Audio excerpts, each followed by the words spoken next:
People are sleeping on robotics. I think people are overly conservative. They're thinking about the next quarter. When that happens and all vehicles are autonomous vehicles, insurance premiums are going to collapse. As you know, there are countries where population is like literally collapsing. And unless you have robots doing work for you, the country is not going to exist.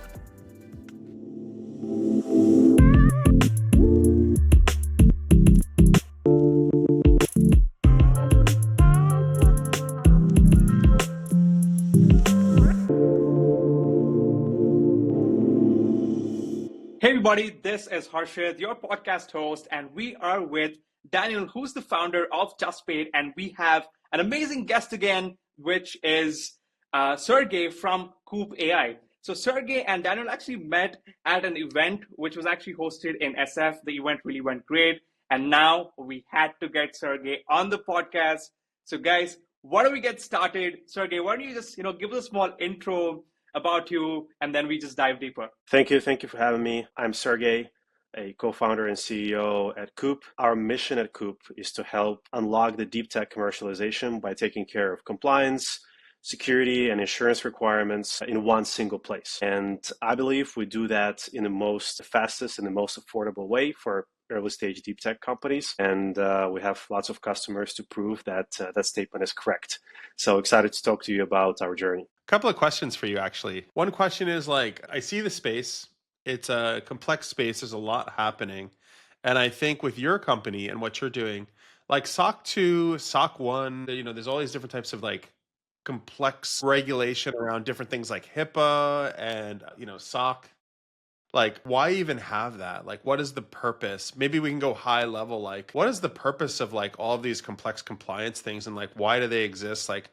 Can companies just run without them? Do they need them? Maybe we could go into that, and then we'll dive into your history and why you even went into this space. But yeah, we'll Sure. start things there. I'm just gonna tell you the story. Let's say you are an early stage company. Maybe you have founders who are very technical people, and you graduated, I don't know, from Stanford, MIT, and you worked on some delivery bots, and you developed a way how you can use neural nets to use delivery bots in a most performance way. And that's going to revolutionize the way things move around, especially the last mile delivery. Now, you've proven that this tech works and there is a business ROI, and now you try to sell this thing. You go to, let's say, private institutions like universities, maybe you go to the municipalities, or go to private corporations because, I don't know, you can go to the PepsiCo campus and deploy it there. And they love it, they love you. And then they're like, before we can close the deal, you have to go through that usual vendor procurement thing that we do. They're like, okay, no problem, we'll do that. And then the vendor procurement looks at you and it's like, well, you're going to be, doing this thing, operating with people, and, what if something goes wrong? Here is 100 different contractual requirements that you have to satisfy. And then those brilliant engineers are going to be like, what are we going to do about it? And SOC 2, ISO 27001, which is an international version of SOC 2 pretty much, are one of the most popular contractual requirements. And they're like, get it done, come back to us, and then we're going to start the pilot or the start of the agreement. And that's where lots of early stage companies break, because the procurement department catches them off guard.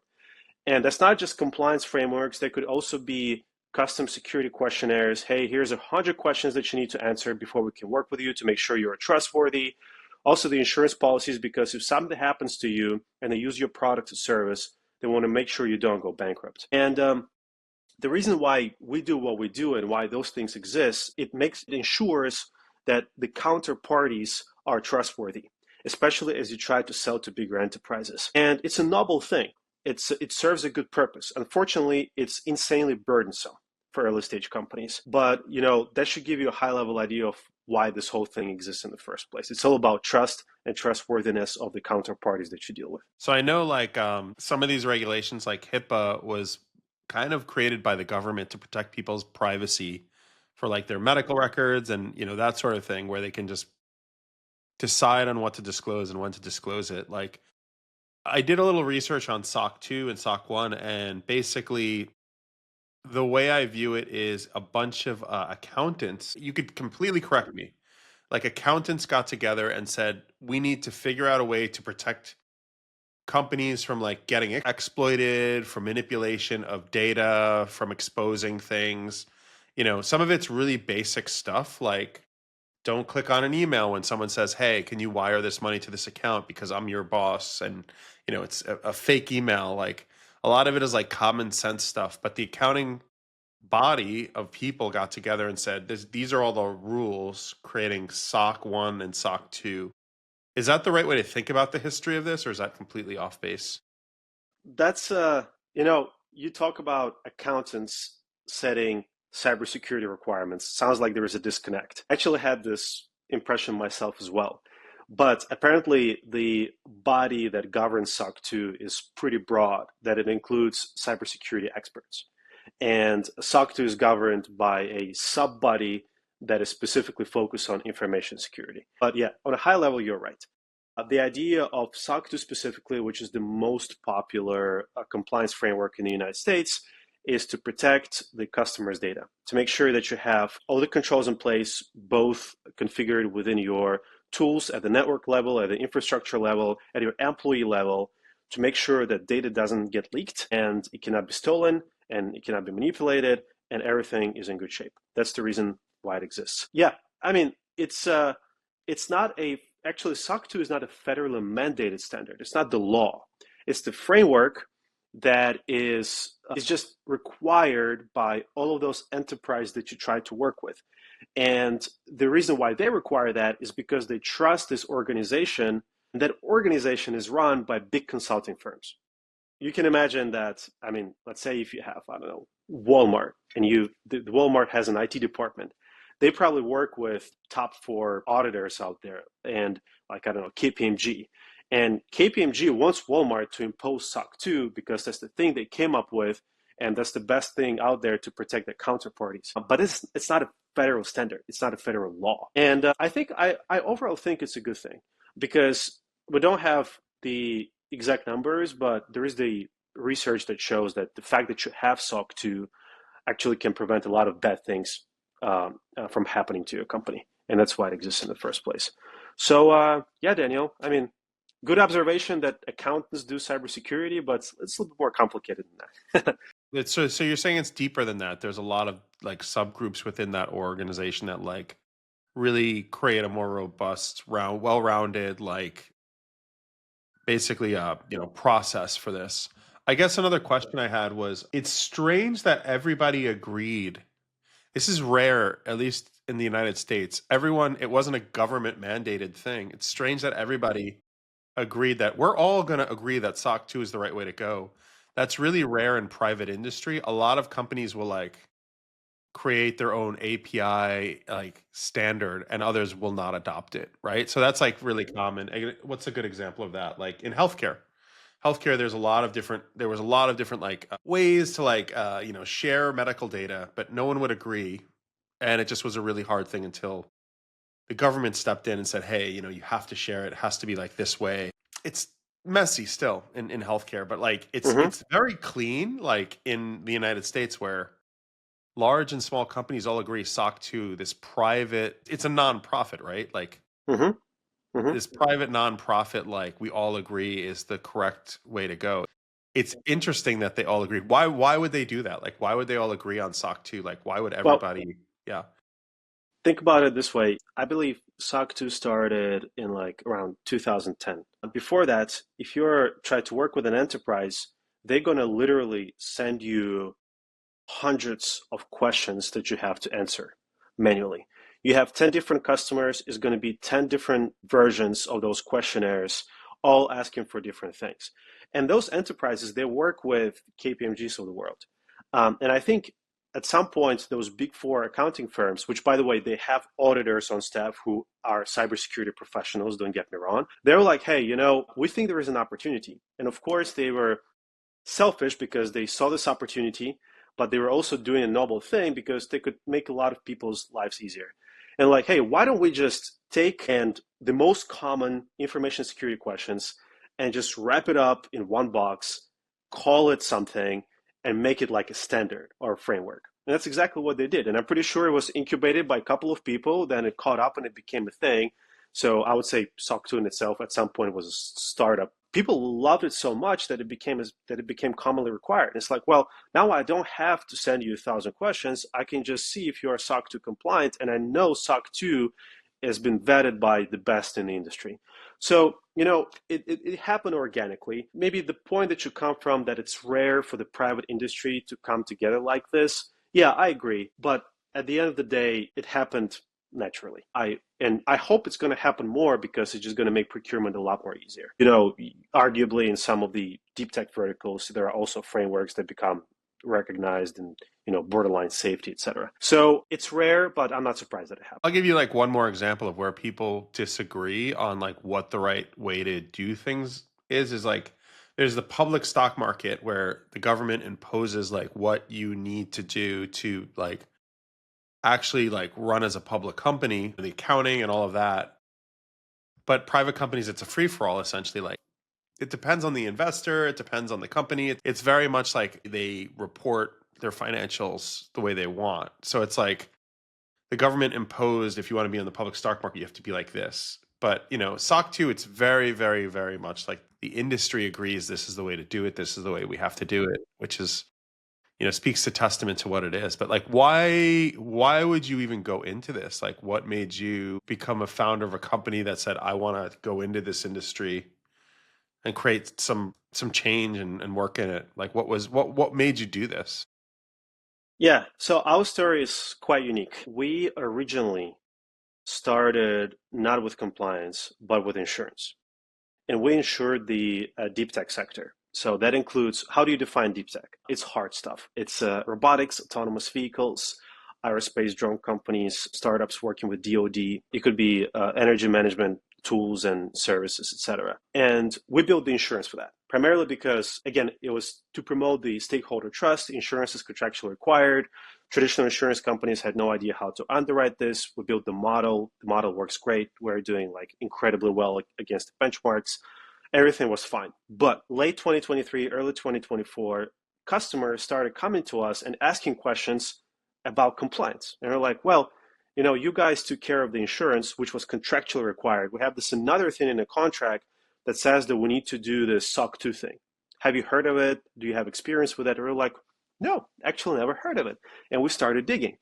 And apparently when we learned what kind of underwriting we do in our customers and what kind of information we need from them to make a decision whether we can insure this company or not, overlapped with what compliance was also looking for by like 80%. Pretty much we figured that if you do SOC 2 compliance, 80% of the data is already there, we can automatically insure you. And that was a big discovery because, we did some research, nobody was doing that in an integrated way. And they're like, well, can we help our customers with that too? Because look, you read the contract, it says compliance and then it says insurance. Can we do both? Like if it's the same data? And we started looking into this and we figured that, with the technical ability that we had, we could build something like this. Of course, compliance industry is a lot more crowded than the insurance industry, but I felt like we had a very natural way how to move into that space because it came from our customers. And that's why we launched it. And we went from having nothing to launching SOC 2 in 1.5 months without additional money, with the same budget that we had. For reference, we had startups who raised, tens of millions of dollars just to launch SOC 2. So we were a lot more efficient than them. And now we have SOC 2 and ISO and HIPAA and more coming up. Before we launched this, I did my classical, evaluation of whether it was worth building a product out of this. I went to all the competitors out there and I talked to them. Hey, have you guys considered doing insurance? That seems like a no-brainer. And I talked to all of them and they not only did not consider this, they didn't even want to partner with us because they were so protective of their customer base. And I was like, I'm going to build a better compliance platform quicker and cheaper than you're going to enter the insurance market. And that's exactly what's happening now. And I can tell you anecdotally, 10 out of 10 times, people who look at the non-integrated point solutions, they would rather prefer to work with Coupe. They can do multiple things in one place. And now we're full speed ahead. We call it the bundle, or similar to how Rippling calls themselves the compound, we call ourselves the bundle. And, right now, it actually accelerated growth. And I'm so happy that we discovered this. It happened naturally. We did not force this. That I think we're going to become a force of nature very soon. So compliance, we did not want to enter the space. Customers wanted us to do it, and we thought it was a great opportunity, and we did it. For startups who are getting started in deep tech, because the cycle of deep tech is way longer, right? Mm-hmm. So, what about when startups are trying to crack their first contracts and they have they might be having when they're trying to get into contract, they would have to be compliant, right? So how Mm-hmm. exactly is Coupe trying to make it easier? Because you guys are combining both compliance and insurance, right? Trying to make it cheaper. So is there something unique that you guys have in your Mm-hmm. offering that it's helping this? Yeah, great question. So typically, when you get to the procurement department, you get hit with a vendor agreement that has all those requirements, and you are reactive to that vendor agreement. It's like, well, now I have a ton of things to take care of, and I don't know how long this is going to take. I need this pilot or this agreement to go now, because if I don't show the revenue, I'm not going to raise, this company is not going to be successful. It's really important. Like, we have, what we tell customers is that you can be proactive about this. It's like, look, what are the customers that you're trying to win? And people like come up with easily with 10 big customers. Like, well, go into our product, go to the requirements page, select all of those customers, and we're going to tell you exactly what they're requiring. We have a way how we know this. Now you already know what you need to get ready for. And before you go and get hit with a vendor agreement, you can get your SOC 2, you can get your insurance, you can, get ready to answer any questions that might come from the security team. So it's going to take you, instead of taking you the earliest, let's say, the soonest you can do SOC 2 from scratch is 3.5 months. You're going to go from 3.5 months to 2 days. That's insane improvement. You have to be mental not to want to do this. And, I think when you let customers become proactive about things, that's when the light bulb goes up for them. And I'm pretty sure that our approach, where you can get everything done in one place before you get hit with a vendor agreement, is going to be the winning approach, and people just love that. It just makes so much sense. Unfortunately, the way it works right now is that you get hit with a vendor agreement, you go try to talk to SOC 2 vendors, try to talk to insurance vendors, maybe get a consultant on board to help you with that. It takes you forever. Then the decision makers at the enterprise what's taking this company so long? Do we even want to do this? And it doesn't have to be like that. Got it. And also the custom questionnaire. So is this where the custom risk management part plays a role? Because when a new company is trying to create this compliance before hitting the vendor agreement, is this where the custom questionnaires that you guys are creating plays a role? So when I mentioned custom questionnaires, those are the questionnaires that come from enterprises and the government and maybe some governmental entities. In addition to SOC 2, here are some questions they want to answer you, which are outside of SOC 2. We can help that with that as well. And they become less stringent because lots of the procurement has been standardized thanks to the standards like SOC 2, but they still do appear. And if you want to make the deal happen, you have to answer those. And the procurement team on the other end will evaluate the answers, and if they seem to be legitimate, everything is going to be fine. So when it comes to custom questionnaires, I mean the questionnaires that come from the enterprises, which can also be hit by surprise. Look, we were hit by custom questionnaires. SOC 2 plus 150 questions that we had to answer. I got to tell you, back then, we were just doing insurance. We did not have any tools like that. We ended up going with one legacy player, which I immediately regretted, and it was painful. My CTO did not like this, and I'm upset when my CTO was not happy. So it was tough. And I hope we have something that we would have used a year and a half back, because we just couldn't find the alternatives, or the alternatives were too expensive. So yeah, custom questionnaires could be unexpected pain if you don't know how to go about it. Got it. And one more thing, I had was, are there any misconceptions that rise when you are talking to your new customers? Are there any misconceptions they have about compliance that you encounter, while trying to speak to them, while getting feedback? You mean misconceptions that they don't know what it is and why it's required? Yes. All the time. Well, Okay. If you're an early stage company, and last 10, 15 years, there was a wave of SaaS startups, okay? Those companies, I think, got pretty comfortable with the standards that are out there. But right now, there is a wave of deep tech companies, and by the way, I include AI into the deep tech because I think the fact that you now have intelligent software is more deep tech than software. Okay, and it's lots of those new companies that are being built. It's not something that they experienced before, and they're asking like, "What the hell? Like, what does this suck to? Like, why do I have to do this? It looks scary. I have no idea. I don't have any staff for that." And we explain to them that, look, this is the part of your contractual assurance. You do this so people trust you. That's it. That's the end of the conversation. If your customer doesn't trust you, not going to happen. You can like it. You might not like this. Doesn't matter. You still have to do it. You know, sometimes people try to portray these things as like a noble thing, like you need to protect your company and, you know, you need to be thoughtful about your operations. That is great. But in the eyes of people, it's always secondary. The first thing is clear the contract, get the revenue, make this a successful company. So if people don't trust you, not going to happen. It happens to be that trust is quantified in your compliance with certain frameworks and insurance policies. So you just have to accept it. And then it's the question of how you do it. Do you do it with point solutions? Do you do it with one solution? Do you blow $500,000 on it, or do you blow 10K on it? Now that's up to you. Right, correct. I think the crux of this is trust, right? You know, because trust runs the world. That's how business operate. We get into deals with people across the world when there's trust, and when you're compliant with SOC 2, now there is that trust. And I've actually, you know, when I was just getting started, I used to see when I scroll down the website, I used to see ISO. What are these all ISO certifications? Yeah. Right. So now it totally makes sense, right? So yeah. Yeah. Yeah. I guess just switching gears a little bit, like for you, like maybe we could talk about your history and like how you got to this path. Like, where did you grow up? And then like starting a company is actually something that's really daunting and scary. Like, how did you get to be an entrepreneur, a founder, you know, running a company? Like, where, I guess, where did you grow up? Like, Yeah. hometown? Yeah, well, as you can say by my name, I was born in Eastern Europe, in Russia. If you look at Moscow, which is in the smack middle of the European part of the country, and you go south for 5 hours, that's where I'm from.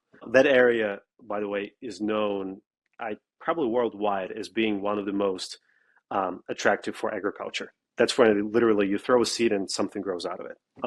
That's one known fact about where I'm from. And yeah, and you know, I was born there. I finished the high school there, and then I knew I would go to the U.S. Part of my family already immigrated to the U.S. They went to university in the U.S. That's what I wanted to do. And I was hesitating between, well, should I pursue chemistry? I really like chemistry, or should I do business? Because I was a big fan of this whole idea of how money works, money being like or dollar being probably the best invention of the 20th century, and how the stock market works and how finances work. And I ended up going into the latter. I went to the University of Pittsburgh, then to Boston College, where I did my master's. Then I worked in banking. I worked on Wall Street.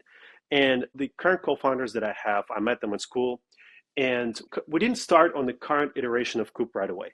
We originally had a specific focus, like it was super narrow focus, in the autonomous vehicle space. And we're like, look, the way we got through autonomous vehicles is one of our co-founders was in that space. And we're like, look, this is the future. And the connection that I had to autonomous vehicles is that, I mean, the major value that autonomous vehicles are going to bring, not just, you know, productivity and efficiency, is also safety. And I know a lot of people who were in a car accident. I was in a car accident as well, not my fault, and not the driver's fault. And it's like, when you have something that's going to reduce the accident rates by 90%. You know, you don't see 90% reduction in anything, you know, that often. And that was incredibly attractive. That's number one. Number two, the fact that this is going to be everywhere and all vehicles are going to be autonomous was just insane. And the economic benefits of that were just attractive to me. And I was like, well, my co-founders and I were like, well, how can we help that industry? That's how we started. You know, we just wanted to be a part of that space. We knew it was an opportunity. And we looked into some traffic safety data and traffic safety applications, and we pretty quickly stumbled upon insurance. So we're like, well, what's happening with insuring autonomous vehicles? You know, how does it work? You know, does it work at all? And that's when we dug deeper into this, and it was nothing. It was nothing that would work at scale. And we're like, hey, this is an opportunity. We started originally as trying to build an API between autonomous vehicle companies and insurance companies. Quickly figured insurance companies had no clue what to do with the data, even if we gave them all the data in the world. So we decided to become an insurance company ourselves. It happened. And then we quickly expanded from autonomous vehicles to robotics in general, because why limit yourself to just one particular use case? And once we started working with robotics, robotics is a part of the deep tech category. We also pulled in other customers. We started working with drone companies, with companies working with DoD, with some companies in the energy space, security space. And we pretty quickly expanded to the category of deep tech. And then customers started inquiring about compliance. We're like, oh, shoot, there is another opportunity how we can be helpful. And by the way, compliance economics are pretty good. And that's how we landed on the latest iteration of the company that would do trust management for deep tech. Trust management is compliance, security, and insurance. That was the journey. It started just with a desire to be a part of something incredible. For a fact it's going to be incredible. And then when you got to the execution, it was like slight adjustments to the execution plan to land on the latest iteration, which I think is going to be huge. That was the story. And I actually, starting the company it was not as dramatic as I thought it would be, primarily because we bootstrapped for the first year. We were close to running out of money. Then we raised. When we raised the first round, it was that feeling of, butterflies in your stomach. When we raised the second round, I didn't feel anything. And, I think that first year when we bootstrapped was incredible. But then once we started getting the customers and it started to look like this is going to be a company, it kind of turned into like a more of a mechanical execution than some romanticized, aspiration. I remember quitting the job, of course. That was fun. But right after that, it was just jumping straight into this. And there was no time to romanticize about this whole experience, Most people don't start companies. Like, what made you even like bold enough to even try? Like, most people in the world just don't do it. They just go work for somebody, right? So like, how did you even get that mindset to go that way and say, I'm going to do this with my friends? In finance, there is this concept of upside and downside. Doesn't matter whether you're a private investor, public investor, those are two things that you care about. And when you look at a venture, it's like a similar thing. Well, I start a company. I definitely want to do this because I'm super excited about the product or the space that I'm in. I also do this for a financial outcome. And to me, the upside was so much more bigger than the downside. I was like, well, the worst case scenario, this goes to hell. I'm going to get back on the job market. And yeah, I'm not going to make my comfortable salary, but it's been a hell of a ride, And I was like, I'm just going to do it regardless of the outcome. And the desire to be a part of that industry, the desire to do something useful, and the upside that's going to come from it were so much more compelling than the downside from that it was a pretty easy decision. I think a lot of people, the reason why they don't start the company is because they overestimate the downside. They were like, well, everything is going to go to hell. I'm going to lose my job. I'm going to lose my family. I mean, I think people are over exaggerating. And as long as you have your head properly attached to your shoulders, you'll figure it out. If that's not the case, then don't do it, of course. So yeah, it was just, it was a calculated move. The upside just was so higher than the downside that when you run, high level numbers in your head, it's like, I got to be an idiot not to do this. And that's what prompted me to just, quit the job and give this a chance. Got it. So it was right time, right place. You had a tolerance for risk.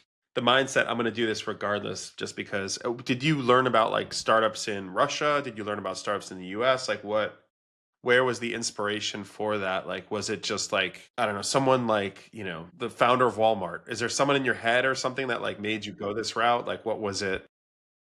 Yeah, I think I did not have startup experience before. I was definitely, excited about early stage ventures in general. I think the one skill set that I acquired is when you work with a lot of different companies, and in banking, everything comes down to financial statements, want it or not. Sometimes bankers, which bothered me, is that they didn't even bother to understand the products or like how the company sold. They just looked at the financial statements. I was the one that always tried to understand the product. But when you look at the financial statements, like numbers tell a story.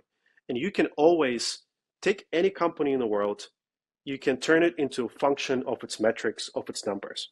And that was exciting because it was like literally the common denominator for every single company, all like 35 million businesses out there in the United States.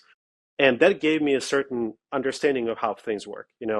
Top line, bottom line, everything in between, cash flow, balance sheet, how those things connect to each other, what makes a great company, what makes a bad company. And then when you connect that to the products and services they provide, and you can see how amazing products turn into the amazing numbers, it all made sense to me. That was the skill set that I acquired. Of course, when we started the insurance business, I extended that to building statistical models as well. And that gave me a solid foundation. But that was the technicals of it.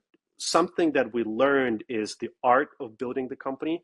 And I think that comes down to finding the right people, convincing them to join your company, and then pitching investors in a way that they're gonna not just understand why you do this and what the outcome is gonna be, but also like tune their mental model to your mental model. Like that was purely art. And that's something that early on we did not do so well. And it took some time. Like, when we tried to raise, we're bootstrapping, we were trying to raise, people were saying, no, no, no. And then we got to the point that the product looks like it was there. We had some customers. Then we got the first money. And, I could have done so much better by just knowing how to pitch people. And that's something that was learned, definitely. I don't think you can read a book about it. Yeah, but overall, you're never going to be ready to start a company. I think the faster you learn, the better. And that's what everybody says. And I mean, everybody says that because it's true. So I think there's the specific phase where you mentioned, right? The first year you were completely bootstrapped, and then the runway dried up, and then you immediately had to raise. And that point, I guess, most entrepreneurs, that's where they give up, right? That's exactly where they give up, or they stop it, thinking, okay, maybe it doesn't work out, maybe we don't have the money to, keep it running, right? So what happened there? Like, what was your mindset there to think, okay, you know what? Let's give it another shot. Maybe let's try to raise, because like you said, right? There's some form of art to it, and this cannot be learned. So what went through your head that time? It's a very tough question. I'm pretty sure that even companies that have like tens or hundreds millions of dollars in revenue also think about the same, like, do we continue, do we pivot, or do we shut down? There are always going to be a metric that shows that it's not working out the way you want it to be. And I don't think there is like a formula for it. I think it's more your intuition. When we got close to running out of money and we landed the investor, I was totally convinced that the space that we were in and the product that we were building, it would be needed. Like there was no question about it. I was super confident. And I think we were just lucky that we found the right investor at the right time. And, we reached out to a lot of people. And then, towards the end of the runway, we only then found the right person who was like, oh, this is so obvious, let's work together, guys. And then as we raised the money and started making progress, there was also about, not on a macro level, but on a micro level, hey, do we try this channel? Do we try this feature, or do we shut it down? It always happens. And sometimes it's data driven, but early on, lots of the times it's intuition driven. So I'll say, I actually don't know how to answer this. It's very context dependent. Every situation is going to be unique. I think one thing that you shouldn't do for sure is that if you did something and it didn't work, and you just continue doing this and just hope it's going to work, I don't think that's a good strategy. Make a change, even if it's a slight change, to your go-to-market, to your products, to even how you pitch your company, because words are powerful. And then see if anything changes. But always iterate. The more you iterate, the better. So I would say the only way to ensure if you're gonna stay on this route is to iterate, see incremental improvements, keep going. If you iterate and nothing changes, maybe that's a bad sign. But I hope it doesn't happen. Another question for you. You guys are in New York, correct? Or in the East Coast area? What do you like about that versus like the West Coast? Like what energy is there? Because I'm on the West Coast. Harshith is in India. So it's like we both have our perspectives of startups. Like what is it in New York? Like why there? Why not somewhere else? Like what made you move there and situate there and build the company there? Well, when we started Coupe in its first version, I was working in New York. My co-founders were in Pittsburgh, Pennsylvania, which is, by the way, one of the robotics hubs, autonomous vehicle hubs. And we were thinking, should we be in Pittsburgh or should we go to San Francisco? We're like 50-50. And we're like, well, let's just start in Pittsburgh. And then if a month later we want to move, we'll move. And then the COVID hit and we got stuck. And it was a good decision because, everything went online and we didn't have to be present on the West Coast to, let's say, raise money or win customers. And then after we spent some time in Pittsburgh, we pretty much ran out of customers in Pittsburgh. we decided to go to New York because we had lots of our partners there, and we felt like the talent that we need to source for insurance and compliance was a lot more present on it's either New York or San Francisco. We just decided to give New York because we are closer to fintech than to, let's say, SaaS, and New York was a place where I can always go to San Francisco if I want, or to any part of the world. And it was a natural decision, and we came here. And I think it was a good decision because, I take meetings all the time with partners, investors, customers. We can fly to all parts of the world if needed to. And I think it would have been harder in San Francisco, but I spent a lot of time in San Francisco. So I'll say it was a deliberate decision just to be in a place where the fintech and financial services are accumulated. And I think New York is a top spot for that, and San Francisco right behind it. So are you guys, there's two questions in here. It sounds like one, you mentioned robotics a few times, and like Mm-hmm. robotics is something that's really important to you guys. Maybe you could talk about that a little bit. And then I have a question about like, are you guys just doing SOC 2 or are you doing like the international standard? Because you just mentioned you're flying both ways. Like maybe you're going to Europe and maybe you're going Yeah. to like the West Coast. Like maybe go into both of these questions and kind of expand on them. So we could start with the robotics. Like you brought up robotics, like what robotics and insurance, like what is that? Like autonomous vehicles. I think maybe you could expand on like that seems like something that you guys really started with.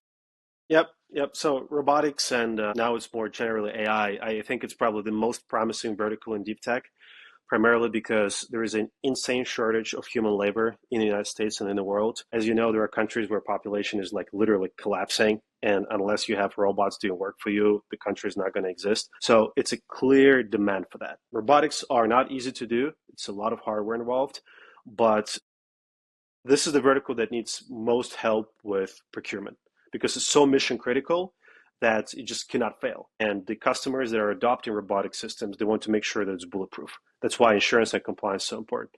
And AI is going to be a similar thing. And we just started in that space. And, we learned a lot and we figured that when you deal with aerospace companies, energy companies, or climate tech or biotech, it's very similar. But yeah, we think robotics is top vertical in the deep tech category. And I think we're the top player in that vertical already. And when it comes to doing different standards, today we offer SOC 2 ISO 27001, which also manages your information security. Think of it as the international version of SOC 2, and also HIPAA, which is obviously meant for biotech related startups. We do that today, and we have more stuff coming up like ISO 42001, which is meant for AI companies or AI tools. You can manage your AI systems with the help of that standard. GDPR, which is the data protection standard for Europe. And there is more stuff coming up in the pipeline, but we're definitely, when it comes to the US and to Europe, we're playing that space because customers who are established in the US to sell to Europe and they need to be GDPR compliant. So it makes sense that you offer that along with SOC 2. And I think in 2025, right now we have 3 standards that we offer. I think in 2025 we're gonna expand that to 25 standards, and you can pretty much get anything done with Coupe. Just going back to the robotics, it sounds like you think that that's a really big space. Like when was Coupe started, and was it like around the time when robotics was big? Because I'm thinking like what really like blew my mind, I guess, was like the drones. Like remember when the first drones came out? Like I think drones are huge.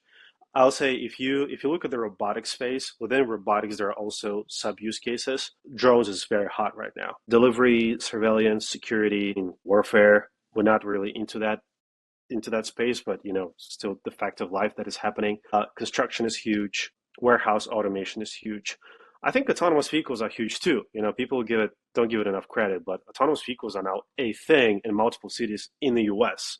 So you should not disregard that. Drones is a hot use case, and there is a couple more, but I see what you're trying to say there. like where do you see robotics going? Because I think it's like a really unique space now where something is happening in the industry that like I think that technology is being able to make cheaper robotics, but also AI is there. Hmm. So it's like the convergence of two really just like really unique things together that I've never seen. No one has ever seen before. So we're seeing like people make humanoid robots. We finally realized like humanoid robots, like dog robots, like they're Hmm. taking all of the like living creatures in the world and they're saying, let's just make things like that. For the first time, like people are realizing, oh, it shouldn't look like an army tank. In the past, Hmm. they used to have these army. You don't see any like living creatures that look like army tanks. They look like bipedal, whatever type of creatures that are just like walking around. And so we're seeing like a lot of that, like Boston Dynamics type stuff, and Tesla like self-driving cars. But then you now have this AI thing flying in, like, and Hmm. it's creating such like synergistic energy with the robotics. It What do you think it's going to look like? Like, what is that going to do for the world? Like, how fast do you think this is going to move? According to Elon Musk, he's saying like we're building this robot that people are going to have like that are going to take out their people's garbage. Like, where do Hmm. you see it going? I can totally see that happening, primarily because I have the benefit of being like an outsider to the robotics industry. And we work with we work with 25 different robotics use cases. So we can see what's happening in there. And I think all of those use cases, probably when we started early on, they were always constrained by how much they could do. You would like take one task, try to automate this task and do it like at scale. And it made sense. But I think when you have a software that enables you to understand the world in a way that the, let's say, visual models allow you to do from top players like, let's say, whatever Tesla is doing, Grok is going to do, and OpenAI, I think they're just turning this industry upside down. And when software is no longer going to be a constraint, we're going to iterate on the hardware up to the point that robots are going to be as dexterous as humans. I mean, there is no reason why those robots should not be able to do all the physical tasks as humans should do. It's just logical. And I know there are different opinions in the industry, but just imagine for a second that you have as good of a perception and planning and actuation system coupled with a really good soft hardware. Why should it work? I think people are sleeping on robotics. I think people are overly conservative. They're thinking about the next quarter, how much improvement we're going to make in the next quarter. Just take it 10 years, okay? Or let's say 15 years, or go back, let's say 15 to 20 years. 15 to 20 years, like robots did not exist. Like software was crap. Right now, software is insane. It writes itself. Give it another 10 years, those robots are going to do amazing things, and the rate of progress is accelerating. So when people say that we're going to have millions of humanoids out there, I would like to believe that. I'm financially invested in this, and I think the rate of change, like this is going to happen sooner than people believe. Like people are going to be caught off guard that one day they wake up and Westworld, I'm not sure if you watch this, is going to be a thing, and you're going to have robots working alongside humans, and it's going to be a normal thing. And I think people are sleeping on that, and that's partly why we do what we do. Not just applies to humanoids, but to autonomous vehicles and other robotics use cases. They are coming, and boy, they're going to be everywhere. And I just can see that. 100%, right? Because there's actually this book called The Future is Faster Than You Think, where you mentioned something very similar to what you're talking about. Because now we are building the humanoids and the physical tech, right? But now, as the software is advancing, what happens is you immediately use that brain in everything that is physical. That means everything has just advanced in a snap.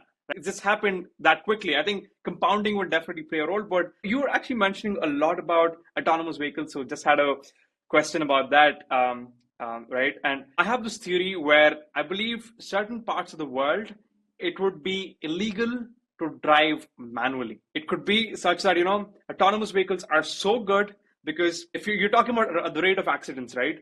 Let's say if there is a manual person, like if there's a human who comes into the system, that means the rate of accidents increase drastically. So in that case, it could be literally illegal for for certain parts of the world to have manual driving, right? So how would insurance evolve? I just wanted to know your thoughts. Maybe we look back at this question like 10, 20 years later, but would love to get your pointers because you've been in the industry. I think that's going to happen. And like, oh, you can't enter downtown San Francisco if it's not an autonomous vehicle, or if you do, it's like there's going to be like some easy pass charge for that. I don't know, but yeah, when that happens and all vehicles are autonomous vehicles, insurance premiums are going to collapse pretty much by 90%, and whatever is left is going to be used to cover not what used to be a human mistake, which they happen with high frequency, but and relatively low severity. It's going to be low frequency events like I don't know, something happens with one of the autonomous vehicle providers and their vehicles become bricked or something like this. And it could be like fleet-wide events that happen rarely, but if they happen, they could be very, very high severity. And insurance is going to be calculated to account for that. It's going to be cheaper. I think it's going to be very profitable for autonomous vehicles, but it's going to go from like your regular occurrence to more of a catastrophic occurrence that's going to be high severity. And I'm pretty sure that's what's going to happen. Yeah, the industry will just, need to build a product for that. And it's going to be a mix of product liability, errors and omissions, cyber liability, auto liability. I mean, we have a pretty good idea how that's going to shape up. But that's what's going to happen. And look, it's the same thing as nothing is going to be perfect. I mean, when you look, let's say, at nuclear facilities or airplanes, which could be a comparable, I mean, the airplane accidents are pretty rare, but then when they happen, they're pretty bad. And airline companies still carry a lot of insurance, sometimes billions of dollars to protect against that. Same with the nuclear facilities.